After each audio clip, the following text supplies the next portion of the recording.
Hi guys and welcome, my name is James and in today's video we'll be making this leather belt pouch. It's made out of one single piece of leather and has absolutely no stitching, with everything being riveted together. This video was made in collaboration with vegtan.com, the French website where I get all my leather and leather accessories, and I find that the quality of their service and the quality of the products that I get from them is absolutely top notch. So I have no worries whatsoever in recommending their services to anyone who is in leathercraft and looking for a new provider in terms of leather or leather tools. If you're in France, the EU, or in just the world in general as we are all here, make sure you go and check them out because they have some really cool stuff. The pattern for this belt pouch is completely free and can be downloaded from the website on decocure.com. So if you're thinking of picking it up and making one for yourself, this is the perfect opportunity for that.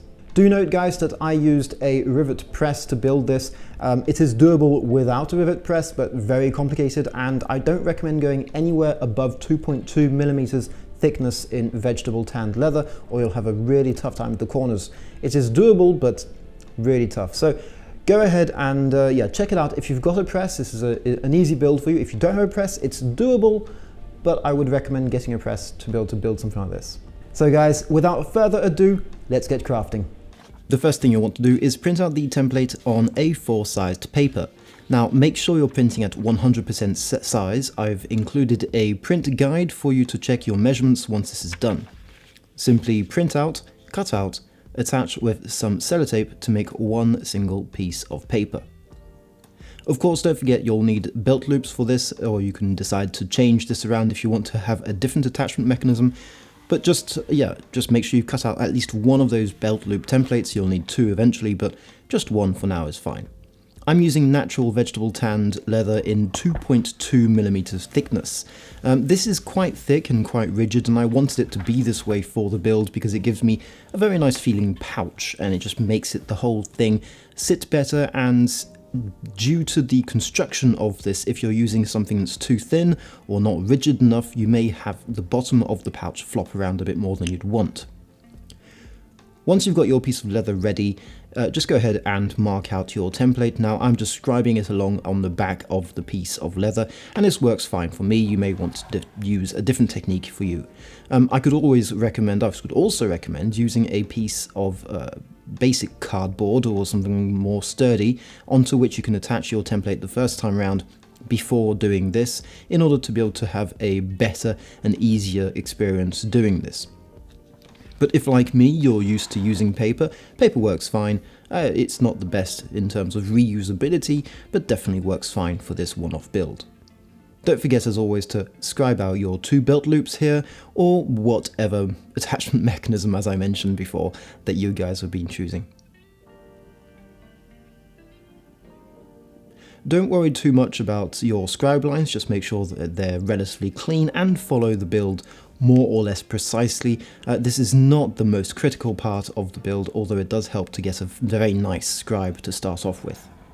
I'm cutting off any excess here, as I will be keeping my vegetable tanned leather a natural finish using only 100% pure neatsfoot oil and, much later on in the build, some simple clear wax. As you can see, the neatsfoot oil is being absorbed straight into the leather. If you're using vegetable tanned leather like me, this is definitely a step you could be going on and doing. If you're using a different type of leather, you may not want to do this. So everything depends on what you're using here. For me, this is the way I wanted to do it. I wanted to see, I'm so used to dyeing my leathers, especially vegetable tanned leather, that I just wanted to see what it would look like with a natural finish. Cutting out this piece was a bit of a challenge. It's not necessarily hard, but because of the thickness of the leather and because of the complexity of the piece, it's not the easiest either. Whatever you're doing, I would always recommend using a very, very sharp knife. Go ahead and strop it from time to time. Now, don't be too worried about getting those corners, these inside edges of just here, just perfect, because we'll be addressing those later. You just need to get most of the fabric out of the way. So just grab it, pull it, and get it out of the way for now. We'll be coming back to that in a second when we're punching the holes. We'll be clearing out those little bits and bobs later on in the build. As I mentioned, 2.2mm vegetable tanned leather is quite thick, so go ahead and strop on a regular basis. If you don't know how to keep your tools sharp, make sure you take 5 to 10 minutes to go and watch videos on this process, because that really is a huge point of getting really good tools, really sharp, and getting your cuts gorgeous. And it just cuts so much better after giving it a 2-minute strop. It wasn't even that, it was 30 seconds on a strop was more than enough. And yes, I got my strop from Déco-Cuir as well, as most of my tools come from Déco-Cuir. So if you're looking, as I mentioned, to get into leathercraft, that's a great place to start purchasing your first tools. They have all sorts of qualities and price ranges, whether you're a beginner looking for cheap tools to start off with, or a pro looking to expand your array of tools, they have everything you might need. Cutting corners is relatively straightforward. You don't really need to make them perfect, since we'll be sanding those corners down later. This is what it looks like once it's all cut out and ready. As you can see, it's one nice piece and fits relatively well with the original template. Go ahead and mark out your holes. I'm using a simple awl here to mark out where my holes are going to be punched. And yeah, take your time to do this, making sure that the template on top doesn't slide around. You could decide to attach it with some sellotape or something like that, or just use weights. I'm just taking my time using my hands to press down and hoping it doesn't move around too much. But to be honest, it's not hugely critical whether it moves around a lot. It just needs to be relatively good to make it, yeah, good enough for me at least. You can see I've marked out also where my closing mechanisms will be, as those will be useful later. Do the same process for the belt loops. Again, you may decide to change your attachment method, but this is what works best for me. On any edge that it will be visible in the final piece, you'll want to use an edge beveler like mine, and go ahead and prepare those edges to get them really nice and rounded out and smoothed out for the next few steps. As you can see, these include all these edges here, which will be visible in the final piece. This is a critical part in burnishing, so take your time, or at least it's a critical part in preparing your piece for a burnish. So take your time doing this, because once it's ready, you can go ahead and apply the Tokonol or any other burnishing agent you might want. I'm using Tokonol, which is just an amazing natural gum, as far as I can tell, and it's halfway between a simple gum and like a glue, and what it does is that it will help with the burnishing process, consolidate those fibers, and make sure that the edges are not only just really looking good and smooth and gorgeous, but also will help protect those edges for years to come. I'm using a simple white cotton glove. You can use whatever burnishing tools you would like, but I find the glove gives me a gorgeous finish, as well as enabling me to have a really nice control over the way I'm holding and the way I'm burnishing my edge. And as you can see, that edge does look really nice. So go ahead and do the same process all around those edges that are visible. You don't have to be too critical about the whole piece, because most of those edges will be hidden, or at least a lot of them will be hidden. And yeah, as you can see, the glove gives me a ton of control, and I do recommend you go ahead and pick up those gloves for yourself. They cost basically nothing, but they're really useful in the burnishing process. You could use a wood slicker or dowel, which is relatively classic, but do test out the gloves.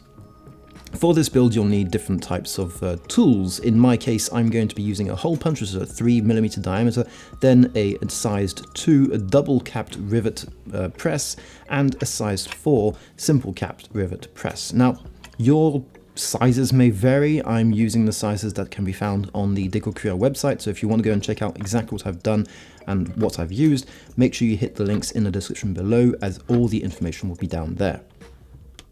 Using a rivet press is really nice. If you're used to pressing or making holes or pressing rivets the manual way, the old-fashioned hammer and chisel way, well, not a chisel, but you get the idea, then using a rivet press really does change things around. The reason for that is twofold. First of all, it enables you to have one extra hand free. Instead of having to hold down your tool in one hand and the hammer in the other hand, you can actually hold your leather piece with the first hand and use the second hand to press down. So that's the first reason why having a press is so convenient. The second reason is that it will give you a huge amount of control over the pressure that you're applying and over the way you handle your piece. So control in pressure is applied by the lever that you'll be turning to be able to put down that pressure, and it enables you to have always the same amount of pressure every time you punch down. Control is critical, especially in this build where you're going to have some very tight corners to rivet in, and this rivet press enables you to have a sturdy base that is off the ground or off the workbench so that you can slide things underneath it, and for this type of bag that's really important. As I mentioned at the beginning of this video though, this is not necessary, this is not absolutely critical to your build. It's really nice to have, but you can do this without having a rivet press, using a bit of imagination, taking time, and having something in between the different layers of leather that you're trying to press. It's a bit more complicated, but it's definitely doable, but a press does help. Now you just saw me describe some grooves down there, and that will enable me to be able to fold my piece of leather better and give the corners a bit more shape. I'm using some really cool German-made locks mechanism, and they're called locks, LOXX, I believe, and again the link will be down there in the description, and this is the first time using them, and the two things I wanted to point out first of all is that it was the first time using them, and I was expecting it to be a bit much harder than this to install. It wasn't. It was stupidly easy to install, that's number one. And number two, it's a really cool system. It's a really, really cool little attachment system, and you'll see me use it later. I'm just going to check right now, slightly off camera, if it works. But later on in this video, I'll show you exactly how it works, and it's a really cool little system. As you saw, I punched out my holes and I punched out the corners to make everything really nice, neat and clean. Now it's time to rivet, and I'm going to start with the size 4 single capped rivets. You can use different sizes if that's up to you, but I'm going to be using size 4s, and this is when you can see how useful this type of press is going to be in this build. As I mentioned, you can do it without a press, but boy, having that extra option, the extra hand free, enables me to really get into those annoying small corners, and trust me, these first rivets are really tough to put down.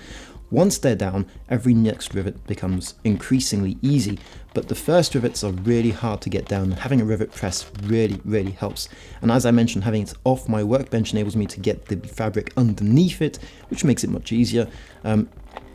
Yeah, as I mentioned, you could always find workarounds by having a piece of metal inside the bag to keep it sturdy while you're hitting down without damaging the other sides of the bag and leather, blah, blah, blah, blah. It's doable, totally doable, but it takes a bit more work, it takes a bit more imagination, and it's not as easy, definitely not as easy. So yeah, do let me know how you guys do it. I've always had issues with rivets until I got this press. It's a bit of an investment. It does take up a lot of space on my workbench, which I don't have much space, but seeing how often I rivet stuff together, this was an absolute must for me to have in my workshop, and I am really looking forward to using this press in the years, if not decades to come, because these things are just sturdy things. Yeah, they're really great tools. As long as you take care of them from time to time, oil them up and just make sure you use them properly, they're absolutely amazing. I'm now installing the size 2 rivets, and these ones will be used specifically for the top of the flap, as I'm using size 4 rivets for the sides, my size 2 rivets for the top, just to make it, you know, a bit more sleek and good looking. Yeah, you could change things around if you wanted to, but this is the final result. As you can see, it's a very nice little looking bag, and tremendously functional. This one is going to be used as a small like motorbike tool pouch to have around on my belt, or on the belt of my brother-in-law who's got a motorbike, because I don't actually have a motorbike, but it'll be on his belt and used as a tool pouch. The 2.2mm thick leather makes it for a really nice sturdy build, as you can see, and all you need to do at this point is apply a good few coats of clear wax polish to basically protect it from the weather, from elements, to protect it and to give it a very nice shine and look.